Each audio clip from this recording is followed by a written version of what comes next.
Now for the Honorable Minister of Human Services and Social Security, the Honorable Dr. Vindhya Persaud.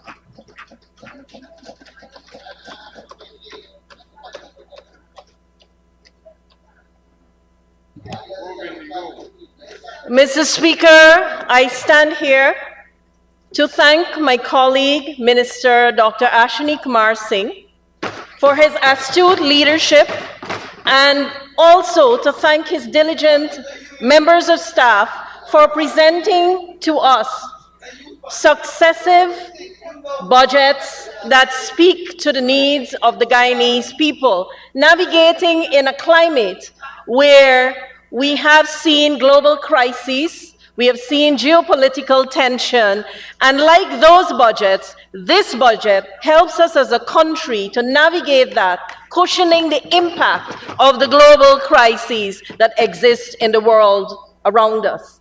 Mr. Speaker, I'd like to thank all the staff members of the Ministry of Finance and also the members of the Ministry of Human Services for the work that they have done towards Budget 2025. Mr. Speaker, to embrace one's legacy requires a level of maturity.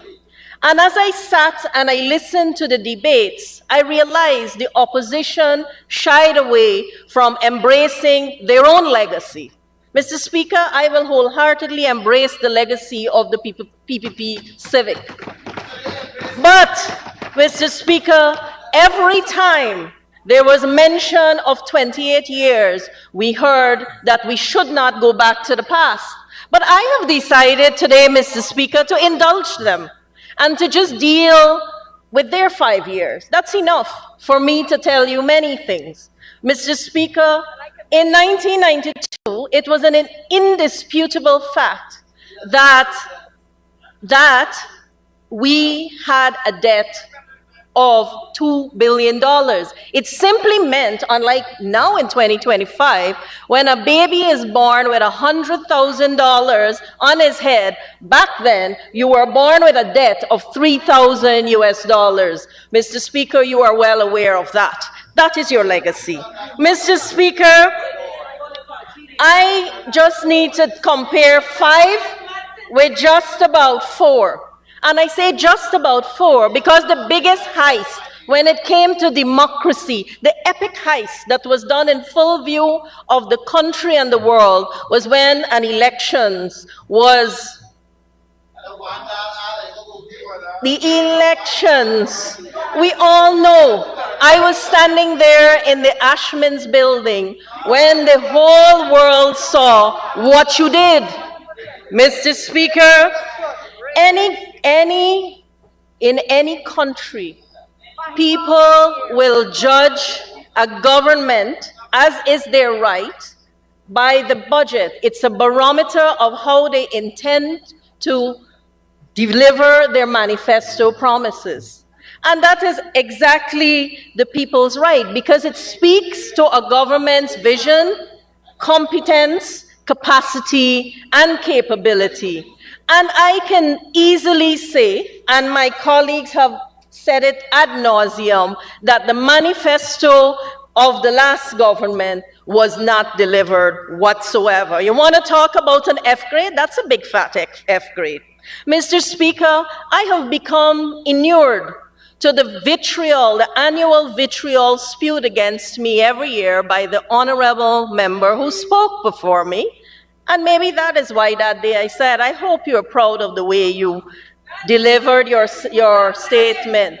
And so, Mr. Speaker, I can say that because when one spews vitriol, it also seeks to deflect intellectual bankruptcy, which has been so evident from that side of the House. Mr. Speaker, we have a budget that speaks to development of a country while at the same time focusing on all the people in all the regions of this country. Mr. Speaker, we have really in this budget incentivized hard work. In this budget, we have given the majority of the budget to the social services, notably health and education. Mr. Speaker, we're not in the habit of coming like a magician with a hat and pulling out outlandish promises. They got more bizarre as I listened to them today, as you promise what you will do when you come again, I don't know where, and going where. Actually, I do, right over there. But when it gets outlandish and bizarre, look back at what you didn't do in your 5 years in office. And I'll tell you what you didn't do. Because the 100 days that you speak of, the 100 days that you promised the people, there were many promises, and every one of them broken. Could the people of this country trust you? No. Should they trust you? No. Will they ever trust you? No. Because when you want to have a heist of a whole country, what would you not do? Mr. Speaker, if we look at when the APNU government was in office, Mr. Speaker, it was a dismal record of broken promises. And let me start with the senior citizens. I sat here and listened to the fact that this budget does not have anything for our senior citizens. We do not care about our senior citizens.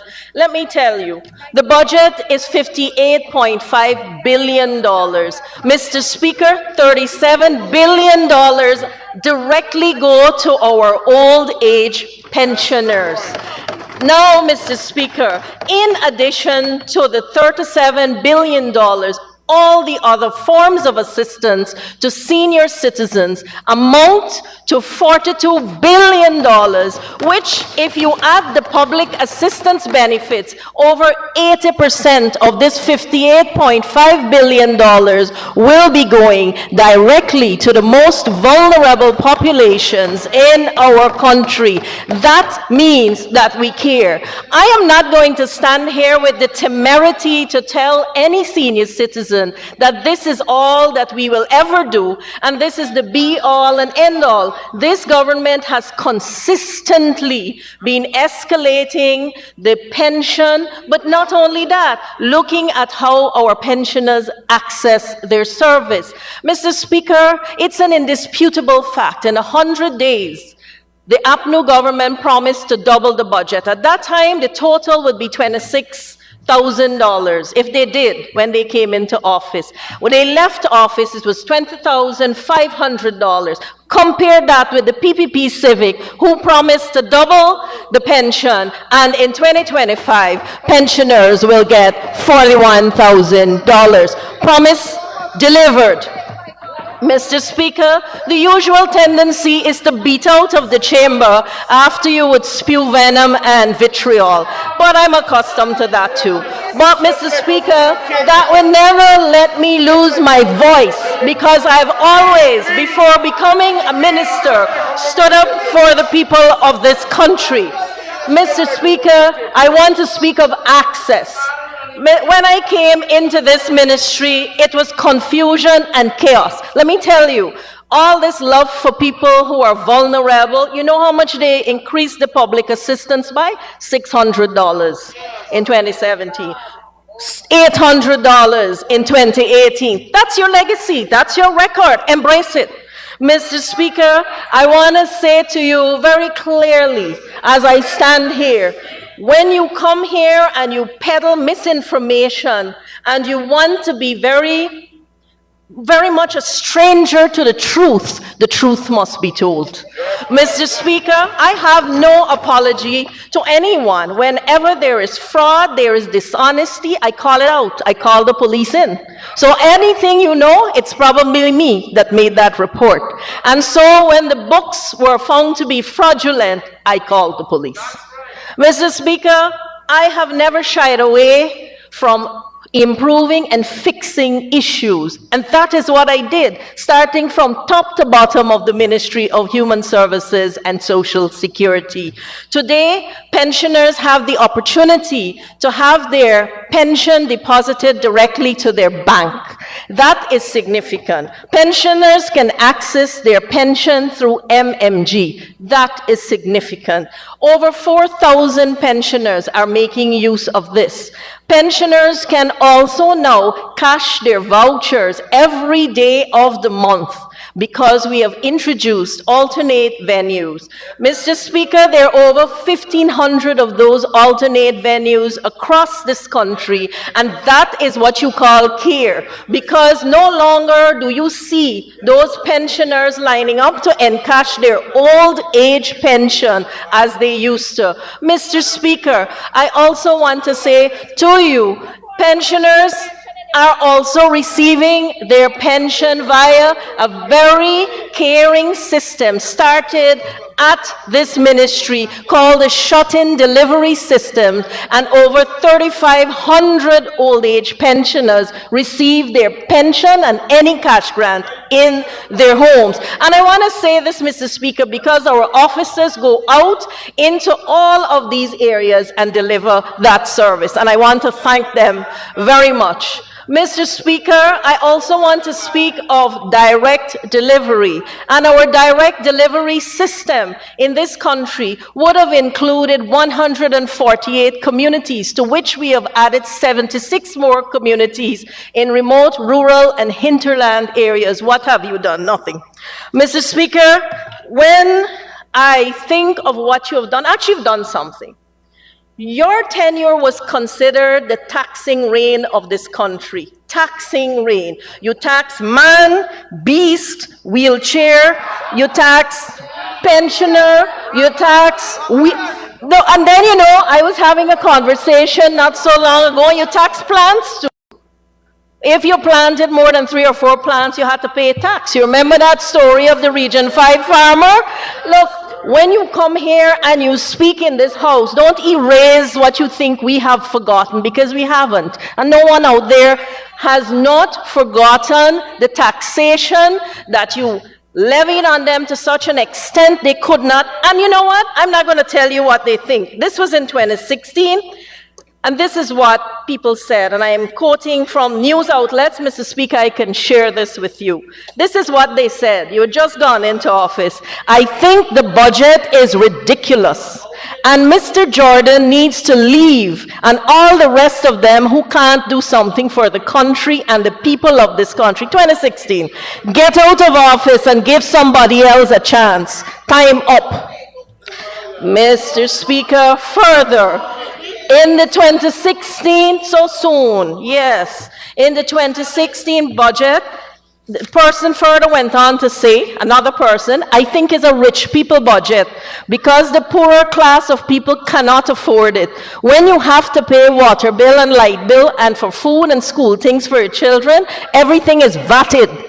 They mean taxed. And Mr. Speaker, one of the first things this government did was to remove all the taxes that you put on people, and also to remove the new taxes that you put on people. You didn't spare pensioners from that. Mr. Speaker, pensioners were not spared. You love the senior citizens. Did you spare them? Oh, but you know what else you do? You did? You removed the subsidies on electricity and water. In the 2025 budget, we have $882 million directed to the electricity subsidy. We have $298 million directed to the water subsidy. For electricity, it's $30,000 per annum, and let me tell you, it's a vast difference from what you did. Oh, let me deal with that. Thank you, Honorable Member.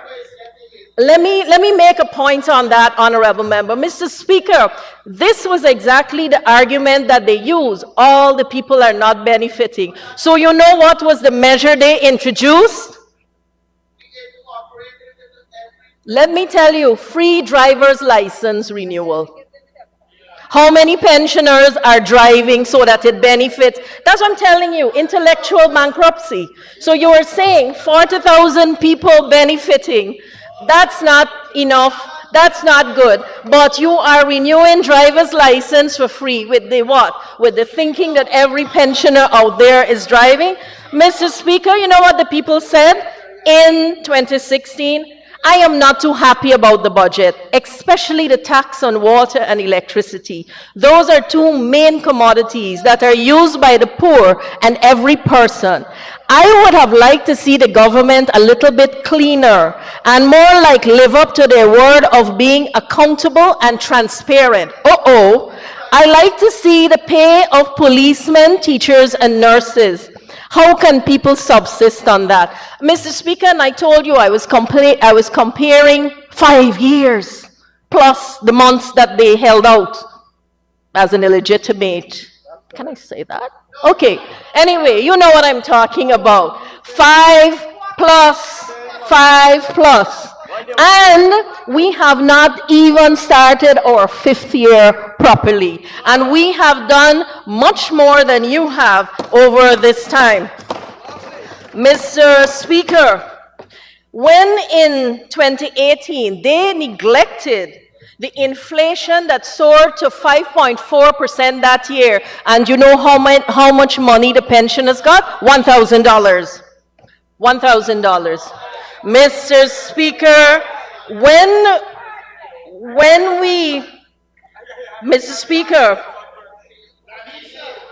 Mr. Speaker, I have told you quite clearly that this budget is continuing to give and to give.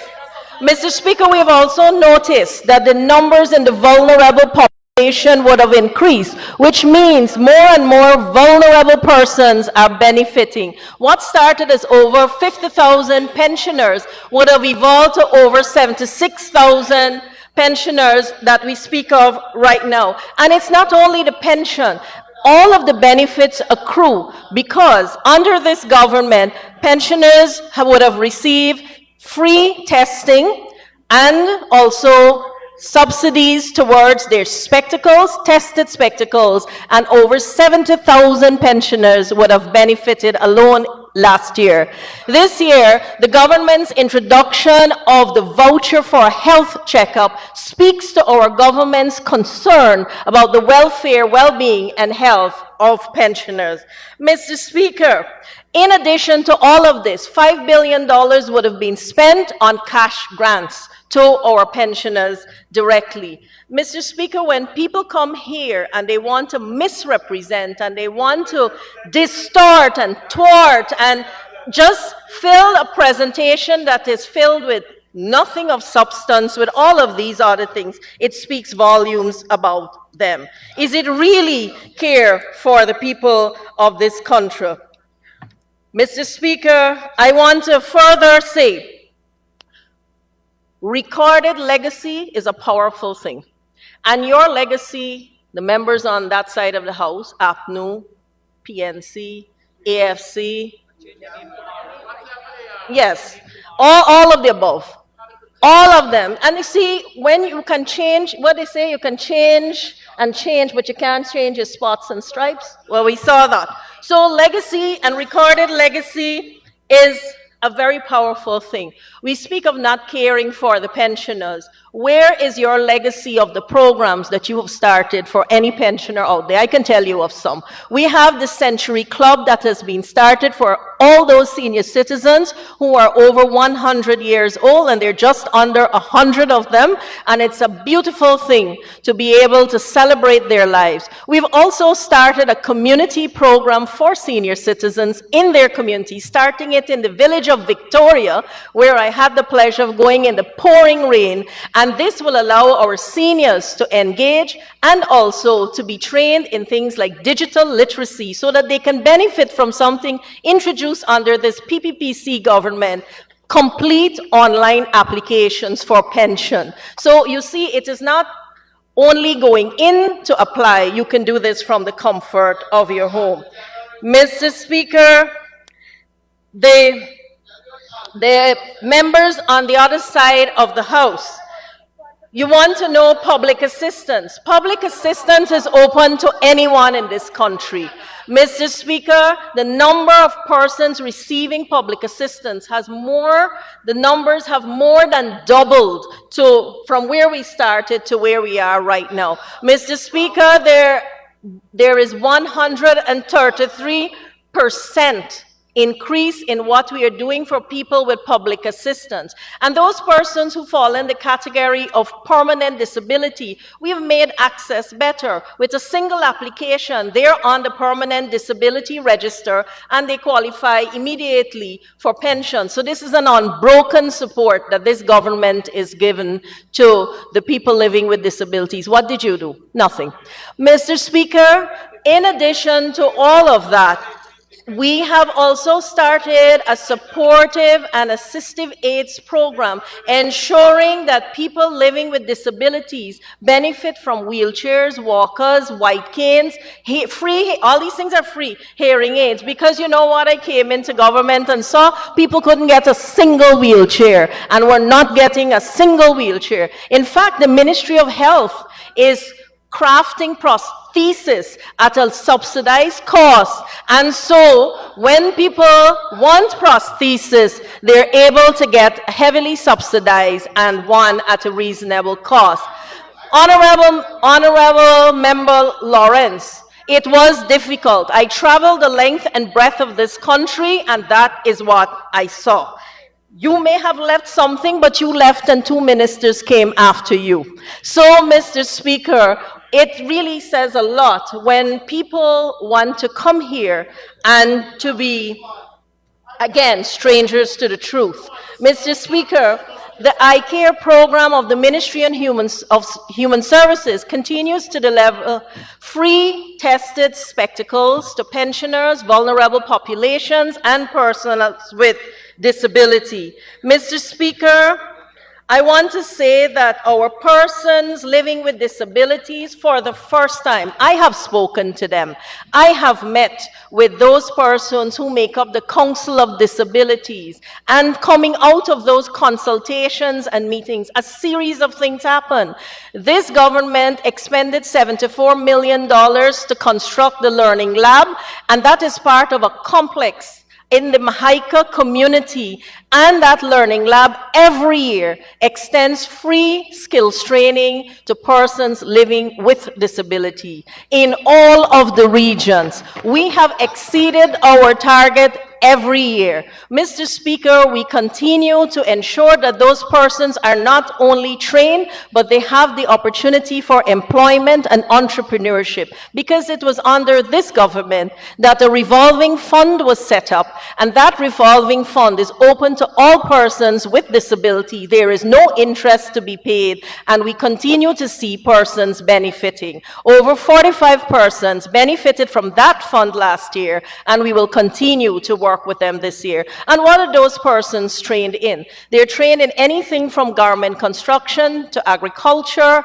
to social media, marketing, using JAWS for those who are blind, and I suggest that you visit the Learning Lab before one comes here and spews misinformation. Mr. Speaker, it was under this PPPC government that over 5,000 persons benefited from wheelchairs alone. Mr. Speaker, if we look at the Mahaica complex, what is happening there? The member spoke about the residential facility for children. When that contractor could not finish the work, we terminated that contractor, as is the normal practice. We applied liquidated damages, as is the normal practice. But that complex will have the Learning Lab, which is a training facility and has been doing a lot of good work, a children's residential facility, brand new residential facilities for people living with disability. Mr. Speaker, they were in government for 5 years. Did they do any of that? No. Mr. Speaker, as we speak right now, $35,000 would have been continuing to be distributed as part of the government's one-off cash grant for persons living with disabilities. That's happening. And, Mr. Speaker, it follows on the heels of a $100,000 cash grant that would have been given to children. And from that exercise, for the first time in the country, we were able to develop a register of children living with disabilities. That register will now be utilized to see how we can help them in a very, very targeted way. Whether it's treatment they need, whether it's health care, whatever they need, we will be working with them. Mr. Speaker, This over this side doesn't have intellectual bankruptcy. Mr. Speaker, we are investing over $500 million to ensure people with disabilities have the opportunity, have equal opportunity, because we can speak of disparity, and we have set out on a very strategic direction to ensure that persons living with disabilities benefit equal to any other population in this country. We have been training persons through the same WIN program that was diminished, but go out there and tell the women whose lives have been transformed that WIN has done nothing for them. But Mr. Speaker, I want to use more or less an independent barometer of the work that Guyana has done when it comes to gender equality and improving the lives of women. When you can hear from the Ministry of Housing, 46% of those who received house lots were women. When you can hear on the Gold program, over 70% were women. When you can hear from the WIN program, every year we are training over thousands of women. To date, we have trained over 13,000 women. We have another 11,000 to train this year, and this is a hybrid model training. This is a very new program. And Mr. Speaker, when we train those women, it is not just training. They have the opportunity to be trained in business literacy, entrepreneurship, and we have seen in the earlier years, 48% of those persons would have either enjoyed employment or entrepreneurship. Mr. Speaker, when people try to diminish a program, they do not look at the real people behind those programs. The persons who work at the Ministry of Human Services and every day go out to deliver those programs. But no, you don't care. And the persons who benefit at the end of the day, and wherever I go across this country, I am met by a woman who says, here is my business card. I have started my business. And you know what? I'm going to invite all of you to the upcoming We Lift exhibition that started with 75 women-owned businesses. And in this year, we are targeting 350 women-owned businesses. Mr. Speaker, we have harnessed ICT and developed an app, a WIN app, which has been populated by over 1,000 women-owned businesses. That is what WIN has done.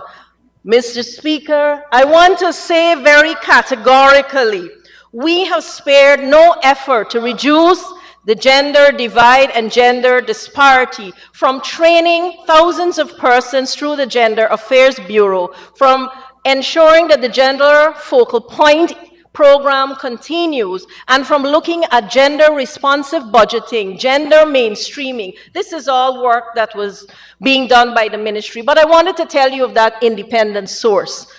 And I speak, Mr. Speaker, of the Global Gender Gap Index, which in 1 year saw Guyana move from a ranking of 53 to 35. Mr. Speaker, we got to be doing something right. And that's not me telling you. This is from the World Economic Forum. Mr. Speaker, I also want to recognize the work that is being done by BIT as well, and they are tackling gender stereotypes. Mr. Speaker, I do not need to come here and belittle anyone or diminish anyone. I can just speak of the work that has been done. Solid, tangible, impactful, consistent, continuous, like the PPP stands for. Progress, prosperity, people. And Mr. Speaker, it is this we need in this House. Not to sit here and descend into the gutter as we do, and to belittle the work that has been done. Walk around this country, take the blinkers off, look at what is happening with construction, look at what is happening around the country, look in your own neighborhoods. Honorable Mr. Speaker, through you, the Honorable Member Bishop Edgehill posted a lovely thing, and they walk on my road that I built, and they say we didn't do anything. Mr. Speaker, if we look at what women are having as opportunities available to them, An average woman, any woman in this country, will benefit from $100,000, the one-off cash grant. She will get the $55,000 Because We Care cash grant. If her child has a disability, she will get $35,000. She may benefit from public assistance. Her child may benefit from the school feeding program. Mr. Speaker, she will also be able to access free technical vocational training, free training through WIN, BIT, and anything else that she wants to. She is benefiting from what we restored. No VAT on electricity and water and healthcare and school supplies. Mr. Speaker, if you conservatively put that all together, you're looking at around $800,000 a year put in the pockets of women by the People's Progressive Party Civic. Mr. Speaker, we do not believe in handouts only. We believe in investing in people, and all the programs I speak of speak to that investment that we have been doing in people every year, Mr. Speaker. And we are seeing young women just taking those opportunities, whether you are in Region 1 or you are in Region 10 or somewhere in the middle between 5 and 6. Mr. Speaker, I did go to Barometer and I went to launch the WIN program, and after that sewing program, they were able to make hammocks. Can you make a hammock? Well, they were able to do it after the training program, through the WIN program. Barometer Region 1 was the place where WIN was launched. Mr. Speaker, let me turn my attention to gender-based violence. I think it's a tragedy when any woman or man loses their life to violence. I believe that with all my heart. But this is work that must be ongoing. And Mr. Speaker, the member spoke of 4,000 cases of child abuse reported. That is because we have a reporting system. In 2017, they had 3,000 cases. In 2018, they had more than 3,000 cases. What did you do? Nothing. In coming into this government, we have developed a comprehensive Guyana model. This was supported through the Spotlight Initiative, and here are the things we did. That's why people can report. We have a 24-hour toll-free hotline, 914. We have the Survivors Advocates Program, a survivor advocate in every region. We also have the SAFE voucher, the survival kit. We also have expanded our shelters across the region. We have developed the gender-based violence policy framework. We have developed the Guyana model to counter gender-based violence, which is recognized across this region as the best model from the Spotlight Initiative program. So much so that my counterparts from across this region, they have been asking me how we do it, and they would like to know what we are doing. And I'm very cautious when I mention statistics related to domestic violence, because nobody should lose their life. No one. No. Honorable Minister, not to lose you, we would like to get you to continue. Mr. Speaker, can I ask Minister Singh for the hour he has been promising everyone? Anyway, but back to gender-based violence. So, Mr. Speaker, the Family Violence Act was passed under this government. The Counter Trafficking in Persons Act was passed under this government. Mr. Speaker, all the policies I speak of, reintegration, reunification, those are going to be done this year. And it speaks to children who are in abusive situations, and the thinking is that we don't want these children to be institutionalized forever. We want to ensure that they're with families, so our foster care program has expanded. We have also added to the landscape day, night care, early childhood facilities, first of its kind because it is complemented by early childhood development, speaking to a population of 0 to 3 years old, and that is new, that is innovative, and that will morph into where I want to see women take the opportunity, because we are going to subsidize them to set up their home-based care programs. Mr. Speaker, that is solid work. Mr. Speaker, the other thing is the collaboration between the Ministry of Human Services and the Ministry of Legal Affairs to develop a model, again, a novel model that my counterparts came to Guyana to see. And they looked at it and they marveled at what we would have done. The Hope and Justice Centers, one in Lusignan and the other in Virgin Ocean. And for the first time, a mobile service hub in Region 1. Mr. Speaker, what did they do? Zilch. Mr. Speaker, when we think of the social ills that we have and the social issues, we cannot ignore trafficking in persons. We have managed to maintain the Tier 1 status for 8 unbroken years, seeing more convictions, more in terms of restitution to be paid to victims, and that is because of the kind of work that we have been doing. We have been working with the Guyana Police Force, and the COP Squad initiative would have seen over 50% of the Guyana Police Force trained to respond to cases of gender-based violence and child abuse. But we didn't stop there. Legal access, legal support. Government heavily subsidizes legal aid, as it does ChildLink and Blossom. And you were saying that there is no collaboration with anyone. For the first time, we have child advocacy centers in every region. I know you looked at me. In every region. And this is because we have continued to work to put all those things in place. The legal access to which I speak is called the Legal Pro Bono Initiative, and that was started a couple of years ago under this government, and it has been providing legal support to thousands of women at no cost, and that is a collaboration between the Guyana Bar Association and the Ministry of Human Services and Social Security. Mr. Speaker, let me tell you a little bit more.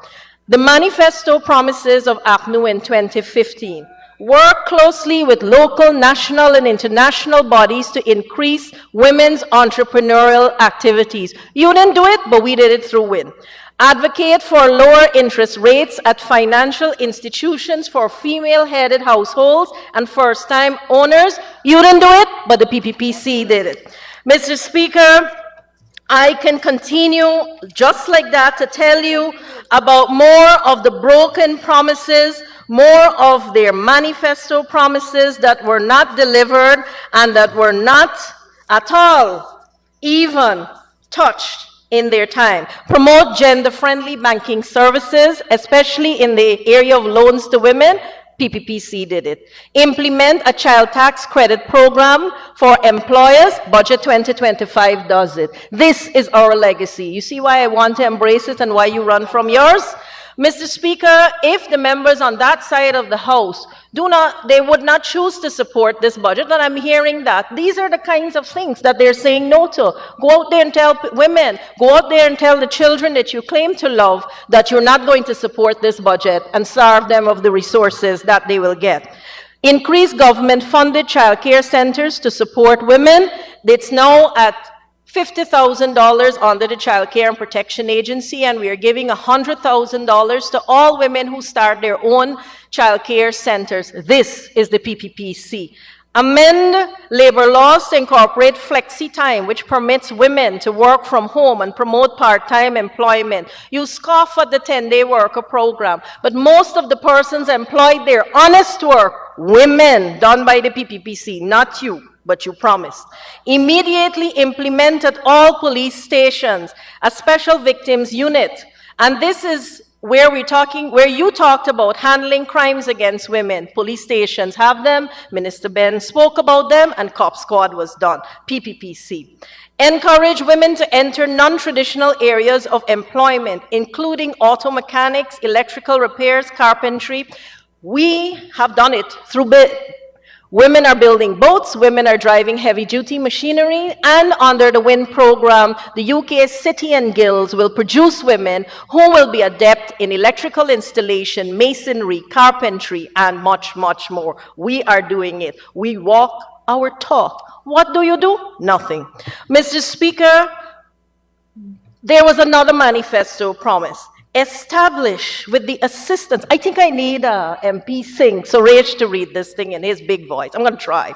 Establish with the assistance from national and international agencies scholarships for disadvantaged women to pursue tertiary education, free UG in 2025. Empower and identify female police officers to support victims of violence, COP Squad. None of these things are your programs. Mr. Speaker, I can go on and on and on, and I hope I'm still up for that hour that Minister Singh is so generously giving away. But I want to say, Mr. Speaker, the 2025 budget promises things that we are already doing and will continue to do. Inclusivity, equity, and empowerment. We have an opportunity to foster a society where citizens feel that their circumstances are being looked at, their needs are being met, and their aspirations and ambitions are being encouraged and nurtured, and that they are motivated to do more and be more as we continue on a rapid trajectory of development and growth in this country. And I must say, we are not just investing in numbers, Mr. Speaker. We are investing in lives, in futures, in people, in the very fabric of our nation. I thank again my colleague, Minister Ashni Singh, and I support Budget 2025. That's our legacy. I thank you, Mr. Speaker.